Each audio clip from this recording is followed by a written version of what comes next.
দিনের বেলা দেখায় মহব্বত, হাসান হুসাইনের প্রতি মহব্বত।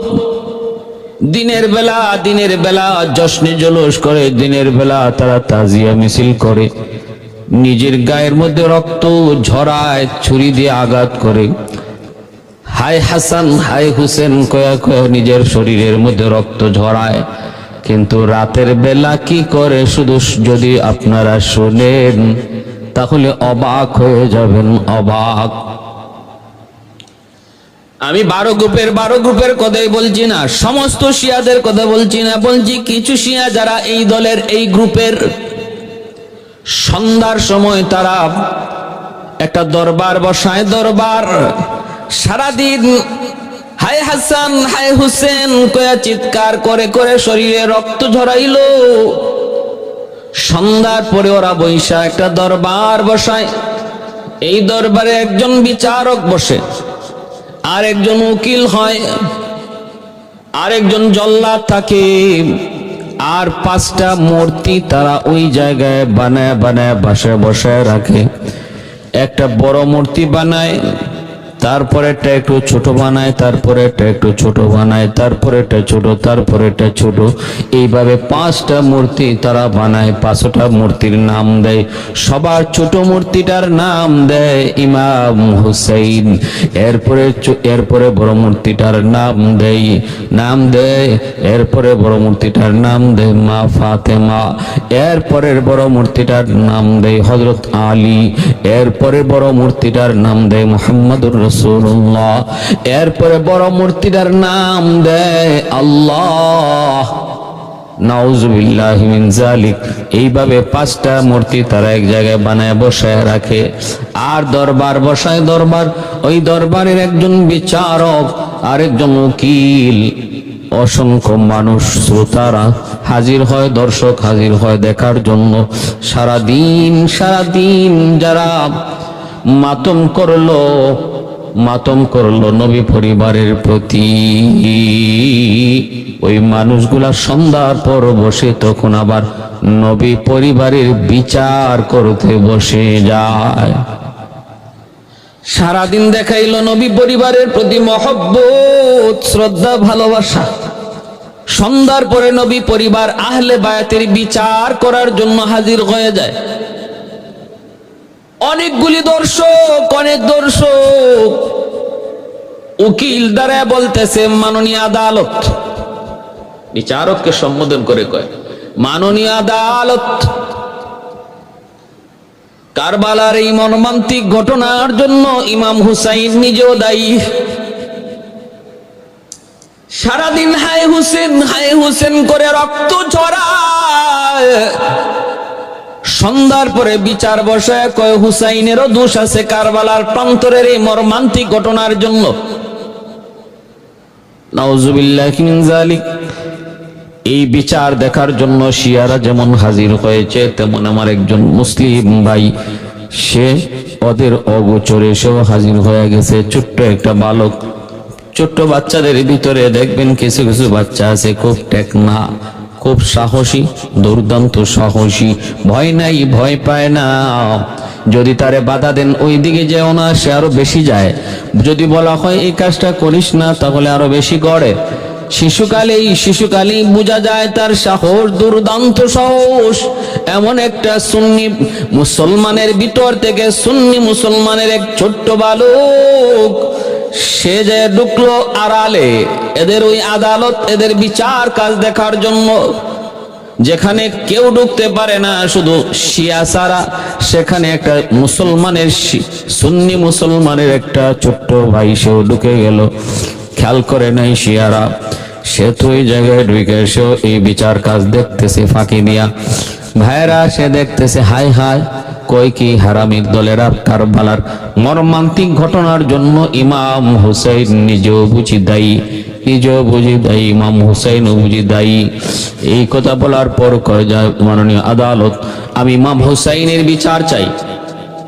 কেন দায়ী? কয় মক্কার সাহাবীরা এতজনে নিষেধ করলো হুসাইন তুমি যেও না।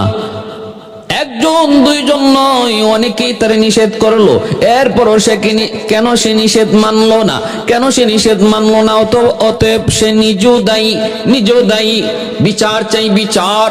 বিচারক বলতেছে হ্যাঁ, প্রমাণ হয়েছে হুসাইন নিজেও দায়ী, তার শাস্তি হলো মৃত্যুদণ্ড। বিচারক যখন মৃত্যুদণ্ড রায় দিয়া দিল, জল্লাদ তখন তলোয়ারটা হাতে নিয়ে ইমাম হুসাইনের যে মূর্তিটা আছে ওই মূর্তিটার কাছে যাইয়াই একটা কোপ দিয়া দেহটারে আলাদা করে ফেললো। আর যতগুলি শিয়া ওখানে দাঁড়ানো ছিল দেখার জন্য, ওই শিয়াগুলি তখন হাততালি দিয়া কয়, ঠিক হয়েছে, বিচার ঠিক হয়েছে। ওইগুলি কয় বিচার ঠিক হয়েছে। জল্লাদে ইমাম হুসাইনের কল্লা আলাদা করে দিল। যে হুসাইনের নিয়ে সারাদিন রক্ত জড়াইল, দুনিয়ার মানুষে বুঝাইল এরা হুসাইন প্রেমিক, হুসাইনের জন্য নিজের জীবন দিতে পারে। সন্ধ্যার পরে ওই হারামিরা সে হুসাইনের কল্লা আলাদা করে। কেন? তারও বুঝি দোষ আছে। এরপরে উকিল কয়, মাননীয় আদালত, কারবালার এই মর্মান্তিক ঘটনার জন্য ফাতেমারও দোষ আছে, হাসান হুসাইনের মা আলীর স্ত্রী ফাতেমারও দোষ আছে। ফাতেমা বিষয়টা জানতেন, নবী বলে গেছিলেন কেন সন্তানকে সতর্ক করলো না, বাবা কখনো কারবালায় যাবি না, কুফার মানুষের খপ্পরে পড়বি না, গাদ্দারিতে পড়বি না। কেন বলে নাই? সতর্ক কেন করে নাই মা হইয়া? অতএব ফাতেমারও দোষ আছে, ফাতেমারও বিচার হোক। আদালত তখন বলতেছে, বিচারক কয় মৃত্যুদণ্ড। জল্লাদ তলোয়ার হাতে নিয়া ফাতেমা রাদিয়াল্লাহু তাআলা আনহা খাতুনে জান্নাত ওনার যে মূর্তিটা বানাইছিল সেই মূর্তিটার কাছে জল্লাদ যায়া তলোয়ার দিয়া আঘাত করে দেহটা থেকে কল্লা আলাদা করে ফেললো। আর হারামিরা যারা দেখতেছে তামসা দেখে ওরা হাততালি দিয়া কয়, বিচার ঠিক হয়েছে। আর মুসলমান ছোট বাচ্চারা কয়, ইন্না লিল্লাহ। করতেছি কি হারামির দল? হারামির দলেরা করে কি আর দিনের বেলা আমাদের কি বুঝাইলো কি? এই মুনাফিকের দল দিনে করলো এক কাম, রাতে করে আরেক কাম। মুনাফিক কাকে বলে? মুনাফিক বলে তার মুখে এক কথা, দিলে আরেক কথা। দিলের ভিতরে যেই কথা এই কথা হাত দিয়ে বুঝায় না, কাজে বুঝায় না, কাজে বুঝায় অন্যটা, দিলে আছে অন্যটা। এর নাম হলো মুনাফিক। এর নাম মহব্বত দেখা আপনাকে হৃদয় ভরে, প্রাণ ভরে, হুজুর কয়ে হাতটা বাঁকা করে, বডিটা বাঁকা করে আপনার সাথে হাত মিলায়। এটা হলো তার বাহ্যিক নমুনা, বাহ্যিক তার অভিনয়। ভিতরে ইমাম সাহেবের প্রতি তার বিদ্বেষ, ভিতরে ইমাম সাহেবের প্রতি তার আক্রোশ, দুশ্মনী। আর বাহ্যিক ভাবে দেখায় মহব্বত। এর নাম হলো মুনাফিক। এর নাম কি? এর নাম হলো মুনাফিক। দ্বিমুখী আচরণকে নেফাক বলে। ভাইরা বন্ধুরা, জন্য আল্লাহ নবী বলে মুনাফিকদের জন্য জাহান্নাম, মুনাফিকদের সর্বনিম্ন স্তর হবে মুনাফিকদের শাস্তি। ইন্নাল মুনাফিকিনা ফিদ দারকিল আসফালি মিনান নার। ভাইরা বন্ধুরা, জন্য মনে রাখবেন অন্তরের ভিতরে নেফাক রাখা যাবে না। অন্তরে যা মুখে তা, অন্তরে যা কাজে তা, এর নাম হলো খাঁটি ঈমান। এর নাম হলো খাঁটি ঈমান। আমার ভাইয়েরা বন্ধুরা, এইবার বিচারকের সামনে উকিল বলতেছে, মাননীয় আদালত, কারবালার ওই মর্মান্তিক ঘটনার জন্য শুধু ফাতেমা আর হুসাইন দায়ী না, আলীও দায়ী, আলীরও দোষ আছে। হযরত আলী রাদিয়াল্লাহু তাআলা আনহু দোষ, এই কথা সে বলতেছে। আর বিচারক কয়, ঠিক বলেছ, শাস্তি হলো মৃত্যুদণ্ড। কেন? কয় আলী নিজেও জানতো। কেন হুসাইনকে বাধা দিল না? কেন হুসাইনকে বাধা দিল না? আলীও জানতো কারবালার প্রান্তরে তার কলিজার টুকরা হুসাইন শহীদ হবে। তাহলে কেন আলী হুসাইনকে বাধা দিয়ে গেল না? বাবা কখনো তুমি কারবালার প্রান্তরে যাবা না, ওই দিক দিয়ে যাবার নামও নিবা না। কেন বলে নাই কেন? সিফিনের যুদ্ধে হযরত আলী রাদিয়াল্লাহু তাআলা আনহু আমির মুয়াবিয়া রাদিয়াল্লাহু তাআলা আনহুর সাথে যখন যুদ্ধ হয়েছিল, এই কারবালার প্রান্তরে দিয়ে আলী যাওয়ার সময় কাফেলাকে থামায় দিলেন, আর তিনি বললেন, এই মাঠটা তো মনে হয় পরিচিত, এই মাঠটা বুঝি ফুরাত নদীর কিনারায়? বলে হ্যাঁ। নাম কি? কয় নাম হলো কারবালা। হযরত আলী রাদিয়াল্লাহু তাআলা আনহু ঘোড়ার পিঠ থেকে নামলেন, কারবালার মাটিকে হাতে নিয়ে তিনি চুমু খাইলেন আর বললেন, রে কারবালার মাটি, আমার নবীর পবিত্র জবানে শুনেছি তুমি মাটি আমার কলিজার টুকরা সন্তান হুসাইনের রক্তে লাল হবে। ভাইরা বন্ধুরা, তাহলে ইমাম হুসাইন রাদিয়াল্লাহু তাআলা আনহুর শাহাদাতের বিষয়টা কারবালার প্রান্তরে আলী রাদিয়াল্লাহু তাআলা আনহু তিনিও জানতেন, আমার নবীও জানতেন। এটা আমার আল্লাহর কুদরতি ফয়সালা ছিল, এজন্য কেউ কাউকে বাধা দেয় নাই। সিদ্ধান্ত হলো আসমান থেকে যে জিনিস যার উপরে যখন আল্লাহ পাক রব্বুল আলামিন ধার্য করে দেয়, এটা থেকে ফিরে আসার কোনো পথ খুঁজে পাওয়া যায় না। তাকদীরের ফয়সালা যেটা হয়, এখান থেকে বের হওয়ার কোনো উপায় নাই। ভাইরা বন্ধুরা, জন্য আলী রাদিয়াল্লাহু তাআলা আনহুর বিরুদ্ধে ওরা মামলা দেয়। জাহাপনা আলীর বিচার হওয়া চাই। বিচারক তখন বলে মৃত্যুদণ্ড। জল্লাদ হাতের মধ্যে তলোয়ার নিয়ে সেই এক কূপ দিয়ে কল্লাটা আলাদা করে ফেলে। আলী রাদিয়াল্লাহু তাআলা আনহুর যে মূর্তিটা, ওই মূর্তিটাও তারা দ্বিখণ্ডিত করে ফেললো। আর দর্শকগুলি হাত তালি দিয়ে কয়, ঠিক হয়েছে। ছোট্ট সুন্নি মুসলমানের বাচ্চারা তখন মাথার মধ্যে তার ঘুরপাক খাইতেছে, গরম হইতেছে, চিন্তায় পড়ে গেল। ওরা আনন্দ করে আর সে মনে কষ্ট পাইতেছে, করে কি হারামির দল। আমার নবী পরিবারের প্রতি এতটা মহব্বত দেখাইল দিনের বেলা আহলে বায়াতের প্রতি, আর সন্ধ্যার সময় দেখা যায় ওই নবী পরিবারের উপরে তাদের এত বড় জুলুম, এত বড় আক্রোশ। তাহলে এরা বিশ্ব মুসলমানকে যা বুঝায়, এটা তাদের মূলত বুঝ নয়, প্রকৃত বুঝ নয়। এদের অন্তরে আছে নেফাক। দেখি এরপরে কি করে। ছোট বাচ্চারা তখন কি কয়, দেখি এরপরে কি করে। একটু পরেই দেখে কয়, মাননীয় আদালত, কারবালার মর্মান্তিক ঘটনার জন্য মুহাম্মদুর রাসূলুল্লাহ দায়ী। ইনি জানতেন, কেন নাতিকে নিষেধ করলেন না? কেন তিনি নিষেধ করলেন না? কেন তিনি বুঝে গেলেন না? এত আদরের নাতিটারে বুঝাইতে অসুবিধা কি ছিল? অতএব মুহাম্মদের বিচার চাই, বিচার। আদালত কয়ে মৃত্যুদণ্ড। জল্লাদ হাতের মধ্যে তলোয়ার নিয়া সামনের দিকে আগায়। আমার নবী, রহমতের নবী, মায়ার নবীর নাম নিয়ে যে মূর্তি বানাইছিল, ওই মূর্তিটার মধ্যে তলোয়ার দিয়ে আঘাত করে জল্লাদ দেহ থেকে কল্লাটা আলাদা করে ফেলে। আর সবগুলি শিয়ারা যারা দাঁড়া আছে হাত তালি দিয়ে কয়, বিচার ঠিক হয়েছে। সুন্নি মুসলমানের পোলাটা শুধু চিন্তায় পড়ে গেল, হায় রে, এখন আমি কি করব? আমার নবীরও মেরে ফেলছে, আমার নবীরও বুঝি মেরে ফেলছে হারামির দল, এত বড় হারামি। এখন আমি কি করব? কয় দেখি এরপরে কি করে। কয় হঠাৎ করে দেখে ওই হারামির দল ডাক দেয়া কয়, মাননীয় আদালত, শুধু নবীর দোষ না, আল্লাহরও দোষ আছে। নাউজুবিল্লাহি মিন যালিক। কি কয়? আল্লাহরও দোষ আছে। কেমনে? কয় আল্লাহ পাক রব্বুল আলামিন কেন হুসাইনকে সাহায্য করলো না? আল্লাহ পাক তো সকল ক্ষমতার মালিক, তিনি চাইলে তো হুসাইনকে সাহায্য করতে পারতেন। ওয়াল্লাহু আলা কুল্লি শাইইন কাদির।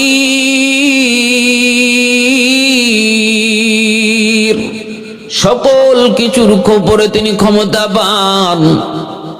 তিনি তো চাইলে পারতেন, কেন তিনি সাহায্য করলেন না? বদরের ময়দানে মাত্র 313 জন, দুশমন ছিল 1000, বিজয় হয়েছে মুসলমানের 1000, 3000, 5000 ফেরেশতা আল্লাহ পাঠাইলেন মুসলমানের পক্ষে। ফেরেশতারা যুদ্ধ করলো, জিব্রাইল আমিন কমান্ডার হলেন, বিজয় মুসলমানের হলো। এমনি ভাবে একটা দুইটা যুদ্ধ নয়, উহুদের যুদ্ধে মুসলমানের বিজয়, খন্দক যুদ্ধে মুসলমানের বিজয়, মুতার যুদ্ধ, এত বড় যুদ্ধ, মাত্র 3000 মুসলমান, দুশমন হলো 2 লক্ষ, সেখানেও মুসলমানের বিজয়, মুসলমানের বিজয়। ভাইরা, ইয়ারমুকের যুদ্ধ, সৈন্য মাত্র 60 জন, আর দুশমন হলো 60,000। 60 জন সৈন্য লইয়া খালিদ বিন ওয়ালিদ রাদিয়াল্লাহু তাআলা আনহুর নেতৃত্বে 60,000 পরবর্তীতে আরো এসেছে 1,40,000, 2 লক্ষ সৈন্যকে কচুকাটা করে খালিদ বিন ওয়ালিদের নেতৃত্বে মুসলমানের বিজয়। ইয়ারমুকের যুদ্ধে এত বিজয়, মুসলমানের শক্তি কম ছিল, দুশমনের শক্তি বেশি ছিল। বোঝা গেল আল্লাহর গাইবী মদদের দ্বারা, আল্লাহর গাইবী সাহায্যের দ্বারা বিজয় এসেছে। সেই যে আল্লাহ বদরে ছিলেন তিনি তো কারবালায়ও ছিলেন, যে আল্লাহ উহুদে ছিলেন তিনি তো কারবালাতেও ছিলেন। তাহলে কারবালায় কেন তিনি সাহায্য করলেন না? কেন সাহায্য করলেন না? অতএব আল্লাহরও দোষ আছে, আল্লাহরও দোষ আছে।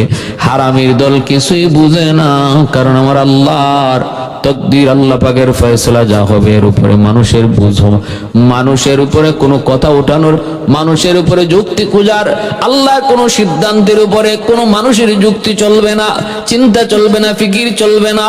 মানুষের চিন্তা চেতনা যেখানে শেষ, সেখানে আল্লাহর কুদরত শুরু হয় মাত্র।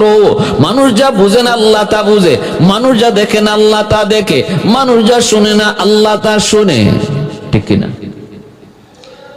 কাদির কুদরত দারি হরচে খাহি আকুনি, কাদির কুদরত দারি হরকুনি, মুর্দা রাজা হাম তো বখশি, জিন্দারা বেজা কুনি, মুর্দা রাজা হাম তো বখশি, জিন্দারা বেজা কুনি। কাদির কুদরত দারি বরকামাল, কাদির কুদরত দারি বরকামাল, আনতা রব্বি আনতা হাসবি যুল জালাল, আনতা রব্বি আনতা হাসবি যুল জালাল। বিচারক হয়, ঠিক বলেছ। অতএব আল্লাহর বিচার হওয়া চাই, কয় মৃত্যুদণ্ড। বিচারক যেই মাত্র কয় আল্লাহর মৃত্যুদণ্ড, সাথে সাথে ওই সুন্নি মুসলমানের সন্তানটার মাথা গরম হয়ে গেছে, কয় কি হারামি এখন আমার আল্লাহরে বুঝি হত্যা করে ফেলবে, মেরে ফেলবে, আল্লাহরে বুঝি মেরে ফেলবে। দেখে জল্লাদ মোসবাও করতেছে আর তলোয়ার নিয়ে আগাইতেছে আল্লাহকে হত্যা করার জন্য, আল্লাহ পাকের বিচার করার জন্য জল্লাদ আগাইতেছে।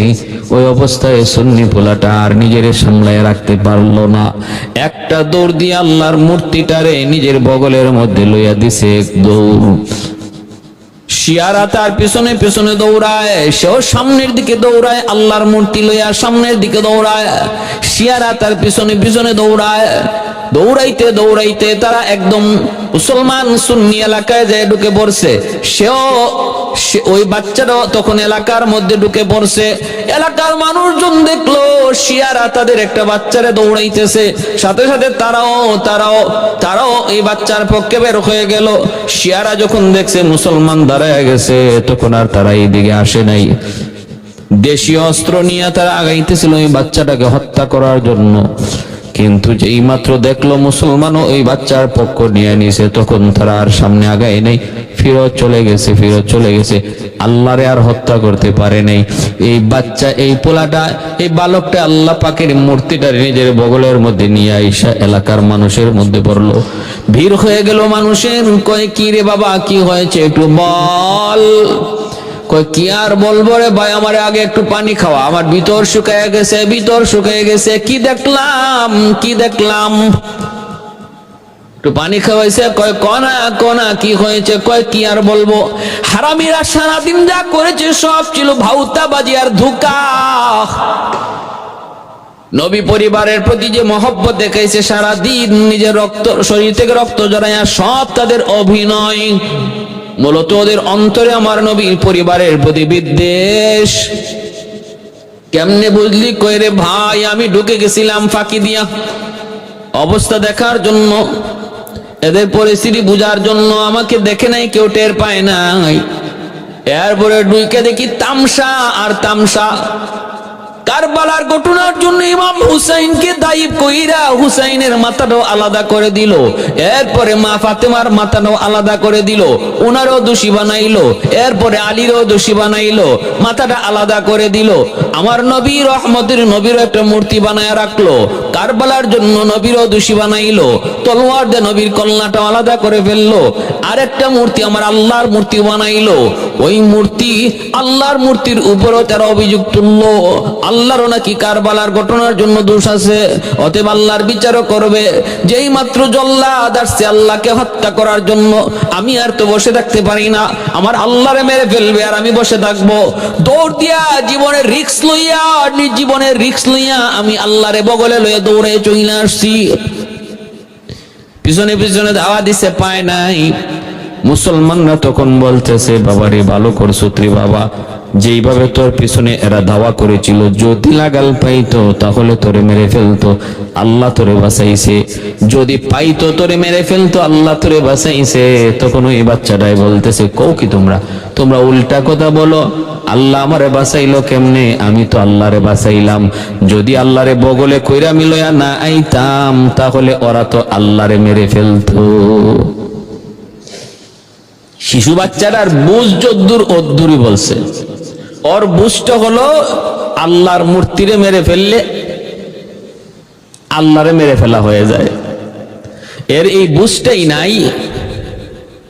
তামাম দুনিয়ার যদি আল্লাহর মূর্তি দিয়ে ভরে ফেলে আর সব মূর্তি একে একে ধ্বংস করে, তবু আল্লাহ কিছু আসে যাবে না, আল্লাহর খুদাইর কোনো ঘাটতি হবে না। এই বুঝটা এই বাচ্চার নাই। সে মনে করছে আল্লাহরে বগলে লিয়ে সে আল্লাহর বাসায় নিছে।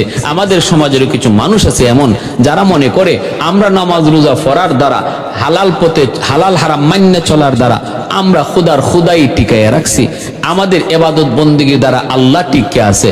না না, আমি যদি আল্লাহর বন্দেগী নাও করি, আল্লাহ পাকের বিন্দু পরিমাণও কোনো খুদাইর ভিতরে কমতি আসবে না। তামাম দুনিয়ার সমস্ত মানুষ যদি আল্লাহকে আল্লাহ না মানে, তবু আল্লাহর কোনো কম হবে না। আর মিছিল করে যদি আল্লাহর বিরোধিতা করে, তবুও খুদাই চলে যাবে না। কারণ আল্লাহ কারো বুটে আল্লাহ হন নাই, খুদা কারো বুটে খুদা হন নাই, ঠিক না?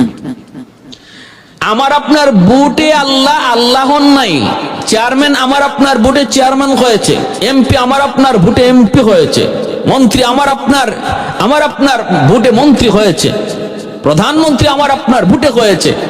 অতএব জনগণ যেদিন চাইবো, যতদিন চাইবো ততদিন থাকবো, যেদিন চাইবো না সেদিন থাকবে না। কিন্তু আল্লাহ তার বান্দার বুটে আল্লাহ হন নাই। এজন্য তামাম দুনিয়ার সমস্ত বান্দারা, তামাম দুনিয়ার সমস্ত মানুষরা যদি আল্লাহর বিরুদ্ধে মিছিল করে, আল্লাহর বিন্দু পরিমাণ কোনো কমতি হবে না, বিন্দু পরিমাণ তার পাওয়ার কমে যাবে না। তিনি যেমন আছেন তেমন থাকবেন। অতএব ইবাদত বন্দেগী করার দ্বারা আল্লাহর কোনো ফায়দা নাই, ইবাদত বন্দেগী না করার দ্বারা আল্লাহর কোনো ক্ষতি নাই। করার দ্বারা লাভ আমাদের, না করার দ্বারা ক্ষতিও আমাদের, ঠিক কিনা ভাই? ঠিক তেমনি ভাবে আমার আপনার নবী, রহমতের নবী, মায়ার নবী, দয়ার নবীর আদর্শ মতো চললে, নবীর আদর্শকে নিজের আদর্শ বানাইলে নবীর কোনো লাভ, বিষয়টা এমন না। আমরা নবীর আদর্শ মান্না নবীর কোনো উপকার করতেছি, বিষয়টা এমন না। নবীর নবী মান্না নবীর নবুয়ত টিকায় রাখছি, এমনও বিষয়টা না। আল্লাহ পাক বলে, তোমরা দুনিয়ার সমস্ত মানুষ যদি আমার নবীকে নবী না মানো, কোনো অসুবিধা নেই। আমি আল্লাহ আমার রসুলকে রসুল হিসাবে স্বীকৃতি দিয়েছি, এটাই তার জন্য যথেষ্ট। মুহাম্মাদুর রাসূলুল্লাহ ওয়াল্লাযীনা মাআহু আশিদ্দাউ আলাল أشداء على الكفار رحماء بينهم محمد رسول الله আল্লাহ পাক রব্বুল আলামিন তিনি নিজেই ঘোষণা দিয়েছেন মুহাম্মাদুর রাসূলুল্লাহ। আমার আপনার নবীর নামের শেষে রাসূলুল্লাহ শব্দটা আল্লাহ নিজে বলেছেন।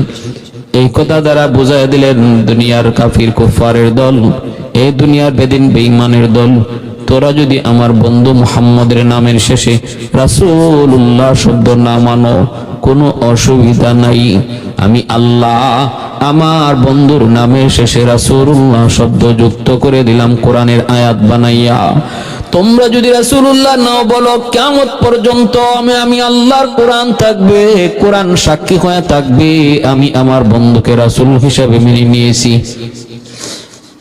আর তাম দুনিয়ার সমস্ত মানুষ তোমরা যদি আমি আল্লাহকে আল্লাহ না মানো, তাতেও আমি আল্লাহর কোনো অসুবিধা নাই। তোমাদের ভিতর থেকে আমার একজন গোলাম নাম মুহাম্মদুর রাসূলুল্লাহ, তিনি আমাকে আল্লাহ হিসাবে স্বীকৃতি দিয়া রওজায়ে আতহারে শুয়ে আছে। তার একা স্বীকৃতি আমি আল্লাহর জন্য যথেষ্ট। মোহাম্মদ হামিদ হাম খোদা বস, খোদা দরমদাহ আফরি মুস্তফা বস, খোদা দরমদাহ আফরি মুস্তফা বস। এজন্য রে ভাই মনে রাখবো, আমার আপনার নবী রহমতের নবী, মায়ার নবী, দয়ার নবীর ইজ্জত সম্মান নবীর তরিকা মতো চললে বাড়বে, নবীর ইজ্জত বাড়বে। বিষয়টা এমন না আমার নবীর আদর্শ মতো যদি আমরা চলি আমাদের ইজ্জত বাড়বে। কে বাড়ায় দিবে? আল্লাহ বাড়ায় দিবে। আমি যদি নবীর আদর্শ মতো চলি, নবীকে নবী মানি, সব কথায় যদি নবীকে নবী মানি, নামাজের মধ্যে আমার কিবলা হবে বাইতুল্লাহ, জীবনের কিবলা হবে মুহাম্মাদুর রাসূলুল্লাহ, এই নীতিতে যেই মানুষটাই চলবে আল্লাহ পাক তার দুনিয়া আখিরাতের ভিতরে কামিয়াবি দান করবে। দুনিয়ার ভিতরে ইজ্জত সম্মান আল্লাহ তারে দান করবে। যতদিন পর্যন্ত মুসলমান জীবনের কিবলা বানাইছে মুহাম্মাদুর রাসূলুল্লাহ, জীবনের কিবলা বানাইছে মুহাম্মাদুর রাসূলুল্লাহ, ইবাদতের কিবলা বানাইছে বাইতুল্লাহ, ততদিন পর্যন্ত মুসলমানের ইজ্জত ছিল, সম্মান ছিল, মুসলমানের জয়গান বিজয়ের পতাকা পথ করে উড়েছে। যেদিন থেকে মুসলমান জীবনের কিবলা মুহাম্মদুর রাসূলুল্লাহকে বাদ দিয়া দিছে, মর্জিয়ার চিন্তা চেতনা ইউরোপীয় কালচারকে নিজের জীবনের কিবলা বানায় নিছে, সেই দিন থেকে মুসলমানের কপালে পরাজয়, মুসলমানের কপালে হলো লাঞ্ছনা আর গঞ্চনা। ভাইরা বন্ধুরা, যুবক তোমাকে একটু অনুরোধ করে বলবো রে যুবক, একটু চিন্তা করে দেখো কত বড় নবীর উম্মত তুমি, কত বড় নবীর উম্মত তুমি। সকল নবীর নাম আল্লাহ কোরআনের মধ্যে নিয়েছেন, কিন্তু তোমার আমার নবীর নাম আল্লাহ কোরআনের মধ্যে নিয়ে নাম ধরে কখনো ডাক দেয় নাই। আদম নবীর নাম আল্লাহ নিয়েছেন, ইয়া আদম উসকুন আনতা ওয়া যাওজুকাল জান্নাহ, হে আদম স্ত্রী নিয়ে তুমি জান্নাতে থাকো। ইয়া আদম উসকুন, ইয়া নূহ ইন্নাহু লাইসা মিন আহলিক, এ নূহ কানান তোমার বংশধর নয়। তুমি বলতেছো কানান তোমার সন্তান, কিন্তু আমি আল্লাহ বলতেছি কানান তোমার সন্তান নয়, তোমার বংশ নয়, তোমার পরিবার নয়। কারণ আমি আল্লাহর কাছে পরিবার হলো ইমানের দ্বারা হয়, ইমানের দ্বারা। তোমার সন্তান কেনানের ইমান না থাকার কারণে তার সাথে তোমার কোনো সম্পর্ক নাই। মুসলমানের সম্পর্ক তৈরি হবে ইমানের মাধ্যমে। ইমান আছে তো তার সাথে আমার সম্পর্ক আছে। ভাইরা বন্ধুরা, জন্য খেয়াল রাখবেন, মনোযোগ দিয়ে শুনেন রে আল্লাহর গোলাম, আমার সন্তান যদি ইমান না থাকে, ইমান না আনে, তাহলে আল্লাহর দৃষ্টিতে সে আমার পরিবার নয়। আর যদি আরেক ভাই ইমান আনে, তার সাথে রক্তের সম্পর্ক নাই, পৃথিবীর অন্য প্রান্তে, আমি এক প্রান্তে সে অন্য প্রান্তে, আল্লাহ বলে সেই হলো তোমার পরিবার। তাহলে মুসলমানের পরিবার রক্তের দ্বারা নয়, ইমানের দ্বারা। মুসলমানের পরিবার রক্তের বন্ধনে নয়, ইমানের বন্ধনে। এটা আল্লাহর দেওয়া। এজন্যই তো বদরের ময়দানে মুসআব ইবনে উমাইর রাদিয়াল্লাহু তাআলা আনহু, ওনার হাতে ছিল ইসলামের পতাকা। আজিজ ইবনে উমাইর ছিল তার আপন ভাই, তার হাতে হলো কাফেরদের পতাকা। বদরের ময়দানে কাফিরদের পক্ষে পতাকা যার হাতে আর মুসলমানের পক্ষে পতাকা যার হাতে, তারা দুইজন ছিল আপন মার পেটের ভাই, আপন মায়ের পেটের ভাই, একদম সহোদর ভাই। ভাইরা বন্ধুরা, ইসলাম এই কথা শিখাই দিয়েছে, শোনো ভাই তখনই তোমার ভাই হবে যখন তার মধ্যে ঈমান পাওয়া যাবে। ঈমান যদি না থাকে ভাইয়ের সম্পর্ক ইসলাম স্বীকৃতি দেয় না। ভাইরা বন্ধুরা, হযরত আবু বকর সিদ্দিক রাদিয়াল্লাহু তাআলা আনহু বদরের ময়দানে তিনি আমার নবীর পক্ষে, আর আবু বকর সিদ্দিকের সন্তান হলো আবু জাহেলের পক্ষে। যেই সন্তান পরবর্তীতে কালেমা পড়ে মুসলমান হয়েছেন, মুসলমান হওয়ার পরে তিনি বলতেছেন বাবাকে, বাবা বদরের যুদ্ধে আপনি আমার সামনে 3 বার পড়েছেন কিন্তু আমি তলোয়ার চালাই নাই। সিদ্দিক আকবর বলেন কেন চালাও নাই? কয় আপনি আমার আব্বা। আবু বকর সিদ্দিক বলে বাবার শুন, কাফির কুফার বেদিন বেঈমান যুদ্ধ করে ক্ষমতার জন্য, দুনিয়ার লোভে, দুনিয়ার শান শৌকত ইজ্জত কামাই করার জন্য, আর মুসলমান যুদ্ধ করে আল্লাহর জন্য, আল্লাহর জন্য। মুসলমান যুদ্ধ করে আল্লাহর জন্য, এই কথা প্রমাণ দেওয়ার জন্য যুদ্ধ করে মালিক তোমার জন্য আমি সব ছাড়তে পারি, তোমার জন্য সন্তান ছাড়তে পারি, তোমার জন্য বিবি ছাড়তে পারি, তোমার জন্য জীবন দিতে পারি, এই কথার প্রমাণ দেওয়ার জন্য মুসলমান যুদ্ধ করে। এ বাবা আমি 3 বার পড়ছি তোর সামনে, তুই তলোয়ার চালাও নাই, কিন্তু আমার কথা শোনো, তুমি যদি একবার আমার সামনে পড়তা, একবার শুধু আমার চোখের সামনে পড়তা, একটা আঘাতে তোমার কল্লাকে দ্বিখণ্ডিত করে দিতাম। এই কথা প্রমাণ দেখানোর জন্য মালিক আমি আবু বকরের কাছে আমার সন্তানের চেয়ে তোমার মহব্বত বেশি। सैयद कौनैन तेरी जान सरो को सलाम, सैयद कौनैन तेरी जान सरो को सलाम, यानी गिरदोन नबूवत के सितारों को सलाम, यानी गिरदोन नबूवत के सितारों को सलाम, उन हिजाज़ी गाजियों को शख्सवारों को सलाम, उन हिजाज़ी गाजियों को शख्सवारों को सलाम, यानी गिरदोन नबूवत के सितारों को सलाम, यानी गिरदोन नबूवत के सितारों को सलाम, सैयद कौनैन तेरी जान सारों को सलाम, यानी गिरदोन नबूवत के सितारों को सलाम। হাজারো সালাম নবী সাহাবায়ে কেরামের প্রতি, যাদের এত বড় ত্যাগ, এত বড় কুরবানির কারণে আজ ইসলাম আমরা পেয়েছি। কি পরিমাণ ত্যাগ আর কুরবানি ছিল। এর যুবক এজন্য বলতেছি শুনো, নূহ নবীর আল্লাহ ইয়া নূহ কয়ে ডাক দিছে, ইব্রাহিম নবীর আল্লাহ ইয়া ইব্রাহিম কাদ সাদ্দাকতা রুইয়া ইন্না কাযালিকা নাজিল মুহসিনিন। ও ইব্রাহিম, কই আল্লাহ ইব্রাহিম কয়ে ডাক দিছে ইয়া ইয়াহইয়া খুদিল কিতাব বিকুওয়া। আল্লাহ পাক রব্বুল আলামিন নবীদেরকে এইভাবে ডাক দিছে ওমা তিলকা বিয়ামিনিকা ইয়া মূসা। আল্লাহ পাক নাম ধরে ডাক দিছে, কিন্তু তোমার আমার নবীর আল্লাহ কেমনে ডাক দিছে শুনবানি। ইয়া আইয়ুহার রাসূল ইয়া আইয়ুহান নবী ইয়া আইয়ুহাল মুজাম্মিল ইয়া আইয়ুহাল মুদ্দাসির। ওগো আমার মায়ার নবী, মায়ার রাসূল, ও চাদরওয়ালা, ও চাদরওয়ালা, এইভাবে আল্লাহ সম্বোধন করেছেন। ও মুহাম্মদকে আল্লাহ কোথাও ডাক দেন নাই। সুবহানাল্লাহ। এতটা মহব্বত, এতটা ভালোবাসা, এতটা মহব্বত, এতটা ভালোবাসা আমার নবীর প্রতি আল্লাহ পাকের ছিল। এজন্যই তো ভাইরা নবীর গুণগান, নবীর প্রশংসা, আমার নবীর আলোচনা শুধু আমার নবীর জন্মের পর থেকে নয়, নবীর জন্মের 1000 বছর আগে ও নবীর কথা আলোচনা হয়েছে তাওরাত কিতাবে। আমার নবীর জন্মের 1000 বছর আগেও তাও জাবুর কিতাবে আলোচনা হয়েছে নবীর আলোচনা। এমনি ভাবে সকল আসমানি কিতাবে আমার নবীর জীবনী নিয়ে আলোচনা হয়েছে, তাওরাত কিতাবে আলোচনা হয়েছে, তাওরাত কিতাবে আলোচনা হয়েছে। আমার ভাইয়েরা বন্ধুরা, একটা দুইটা নয়, একটা দুইটা নয়, অসংখ্য অগণিত সহিফার মধ্যে আমার নবীর নাম নিয়ে আলোচনা হয়েছে।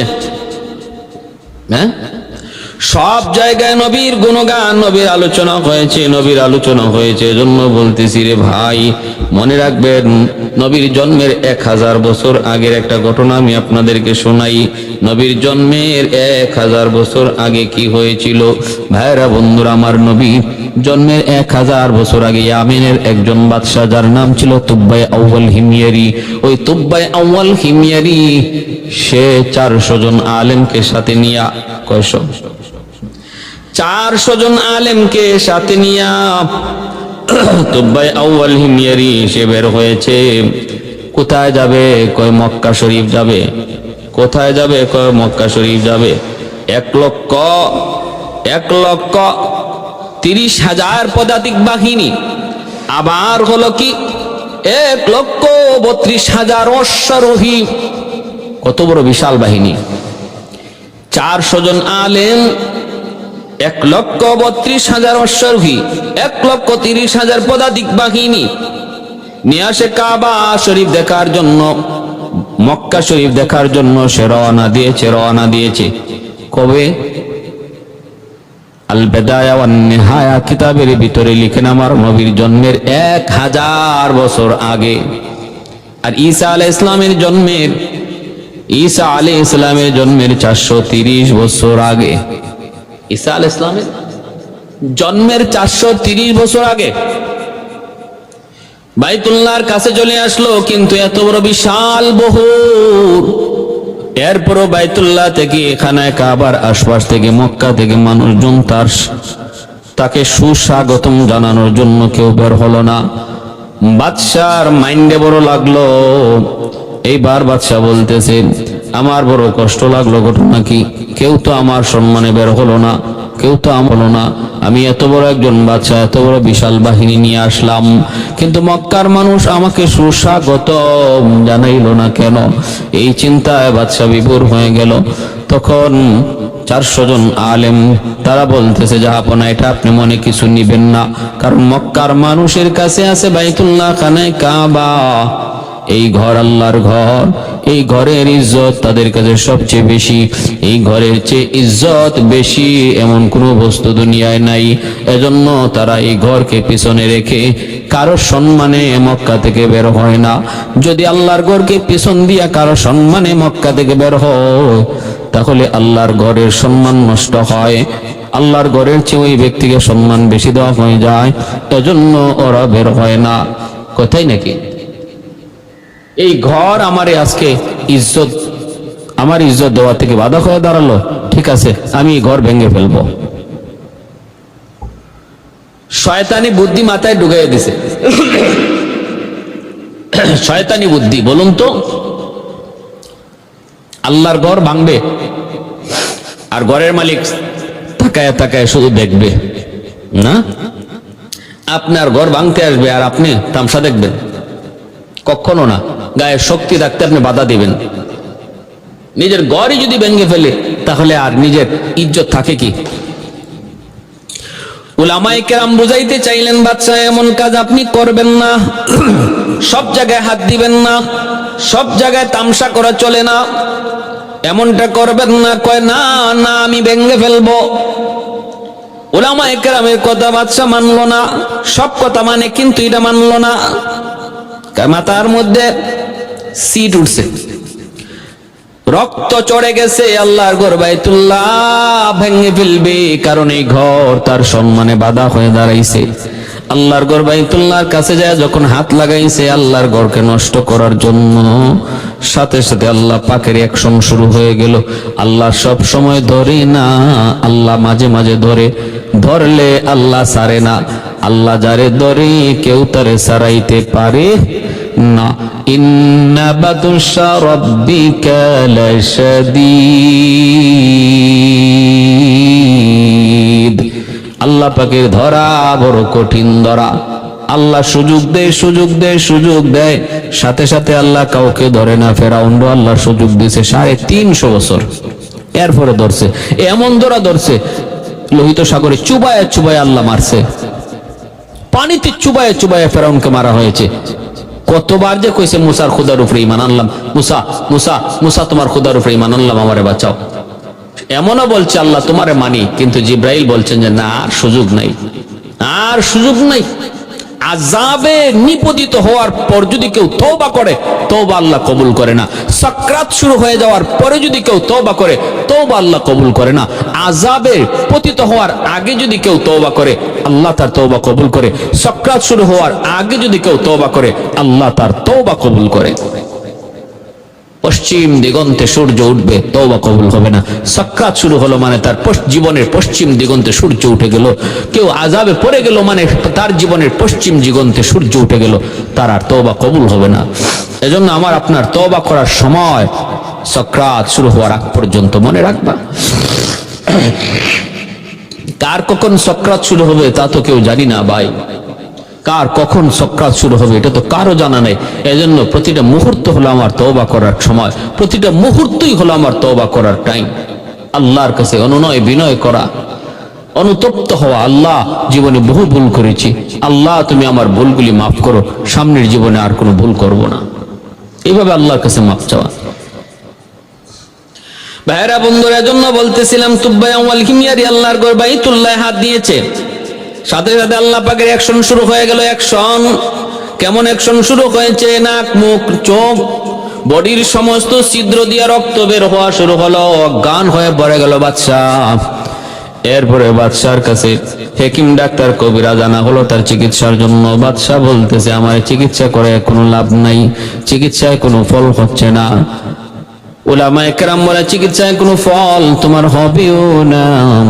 একটাই পথ আছে, একটাই পথ আছে, যার সাথে বেয়াদবি করেছো তার কাছে তুমি ক্ষমা চাও, কারণ তোমার আগুন লাগছে আসমানে, পানি দেওয়া হচ্ছে জমিনে। আগুন লাগছে আসমানে, পানি দিতেছো জমিনে, কোনদিন এই আগুন নিভবে না, নিভবে না। তাড়াতাড়ি করে যার সাথে বেয়াদবি করেছো তার কাছে মাফ চাও। আবার তারে আল্লাহর ঘর বাইতুল্লাহ দইরা আনলো, কোন রকম দইরা দইরা বাইতুল্লাহ না হাত লাগাইয়া আল্লাহর কাছে কাঁদতেছে, মালিক আমি ভুল করেছি, আমি বুঝি নাই তোমার ঘরের ইজ্জত, তোমার ঘরের সম্মান, আল্লাহ আমি বুঝি নাই। সাথে সাথে আল্লাহ পাক তার তওবা কবুল করে নিয়েছে। এজন্যই তো আল্লাহর নাম রহমান, আল্লাহর নাম হলো রহিম। এজন্যই তো আমার মালিকের নাম রহমান। বিসমিল্লাহির রহমানির রহিম। আল্লাহ পাক রব্বুল আলামিন একটা সাইনবোর্ড লাগাই দিল, কোরআন পড়বা আগে তুমি এই কোরআন পড়বা আগে এই শিরোনাম তুমি পড়ে নাও, বিসমিল্লাহির রহমানির রহিম। এর ভিতরে আমার আল্লাহর ইসমে আজমের নাম আছে, আল্লাহর দুইটা সিফাতি বড় বড় নাম আছে, রহমান আর রাহিম। এত বড় একটা আল্লাহ পাকের জাতি নাম আল্লাহ। ওই আল্লাহ নামের ভিতরে আল্লাহর যত গুণ বাচক নাম আছে সবের ভিতরে আছে। আল্লাহ নামের ভিতরে রহমান আছে, রহিম আছে, রাজ্জাক আছে। আল্লাহ নামের ভিতরে আল্লাহ পাক রব্বুল আলামিনের যতগুলি সিফাতি নাম, কাদির আল্লাহ পাকের যতগুলি নাম, রাজ্জাক আল্লাহ পাকের যতগুলি নাম, হাই কাইয়ুম, সবগুলি নাম আল্লাহর নামের ভিতরে আছে। কিন্তু সিফাতি নামগুলার ভিতরে একটা আর একটার ভিতরে নাই। রহমানের ভিতরে রহিম নাই, রহিমের ভিতরে রহমান নাই, রহমানের ভিতরে রাজ্জাক নাই, রাজ্জাকের ভিতরে রহমান নাই।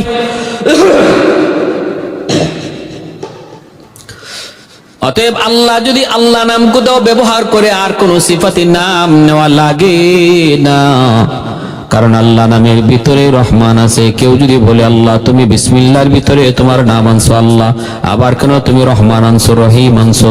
এই আল্লাহ নামের ভিতরেই তো রহমান আছে, রহিম আছে। আল্লাহ পাক যেন জবাব দিয়া কয়, বান্দারে শুন, আমার বান্দার এই কথা বোঝানোর জন্য, যদিও আমি আল্লাহ নামের ভিতরে রহমান রহিম সহ আমার সবগুলি গুণবাচক নাম আছে, আবারও রহমান আর রহিম নাম আবার নিয়ে আসলাম এই কথা বুঝাইতে, বান্দা আমি আল্লাহ কেমন দয়ালু শুন, কেমন দয়ালু শুন। বান্দারে তুই যখন গুনাহ করো, আমি তোরে পেছনে পেছনে ডাকি, আমি পেছনে পেছনে ডাকি। মা গাররাকা বিরাব্বিকাল কারীম, মা গাররাকা বিরাব্বিকাল কারীম। ইয়া আইয়ুহাল ইনসান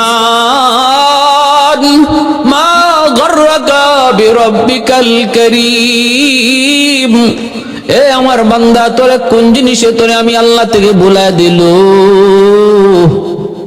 কোন জিনিস তোরে আমি আল্লাহ থেকে ভুলায় দিল রে বান্দা? আয় আয় আয়, এখনো সময় আছে, তুই আমার কাছে আয়। তখন যদি আমার বান্দা আমার কাছে আসার পথে সে চিন্তা করে কেমনে আসি, আমার পিছনের জীবনের সমস্ত জীবনটাই গুনায় ভরপুর, পিছনের জীবনের দিকে তাকাইলে পরে শুধু গুনাহ আর গুনাহ চোখে পড়ে, আমি কোন মুখে আমার আল্লাহর কাছে আমি ফিরে আসব? তখন আল্লাহ পাক কয়, বান্দা কেন? বিসমিল্লাহর মধ্যে আমি আল্লাহ নামের সাথে রহমান রহিম নাম উল্লেখ করে তোরে বুঝাই দিছি। আমার দয়ার সাগরের কোনো কমতি নাই, তোর গুনাহ যত বড় আমার দয়া মায়া তার চেয়ে হাজার হাজার গুণ বড় রে বান্দা। আয় আয়, আমি আল্লাহর কাছে আয়। যেই মাত্র বান্দা তওবার নিয়তে আবার ফিরে, রব্বুল আলামিন তখন তার পেছনের গুনাহগুলি এইভাবে মিটায় দেয়, তাইবু মিনাজ যামবি কামান লা যামবালা। তখন আল্লাহ এমন ভাবে তার গুনাহ মিটায় দেয় যেন আমল নামায় কোনো গুনাহই ছিল না। সুবহানাল্লাহ। ভাইয়েরা আমার, এজন্য বলতেছিলাম মুসা আলাইহিস সালাম একদিন আল্লাহর কাছে আবদার করে, মালিক, ও মালিক, মালিক, মালিক, এই জমিনে সবচেয়ে বড় নাফরমানকে তুমি একটু দেখাইবানি? আল্লাহ পাক রব্বুল আলামিন কয়, তিন রাস্তার মোড়ে যায় দাঁড়াও, দেখবে একটা মানুষ বাচ্চা কোলে নিয়ে আসতেছে।